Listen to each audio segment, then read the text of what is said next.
Mag-amang binabatikos sa impeachment trial ni Corona. Kami mga senator judge, hindi kami katulad ng judge sa judiciary. Pag nag-inhibit yung judge sa judiciary, pwede siyang palitan. Tama yung ginawa niya, yung nag-speech siya na sinabi niya, hindi siya mag-inhibit. Hindi naman kami nag-uusap at hindi naman namin pinag-usapan ng trial. Senator Edgardo Angara at Baler Representative Sani Angara.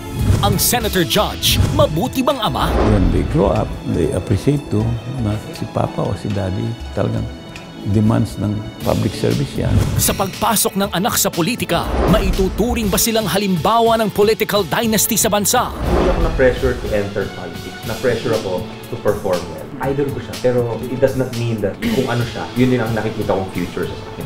Isang mukha, iba't ibang pananaw, isang kwento, anggulo. Ngayong Miyerkules, pagkatapos ng Pilipinas News, sa aksyon investigasyon ng News 5.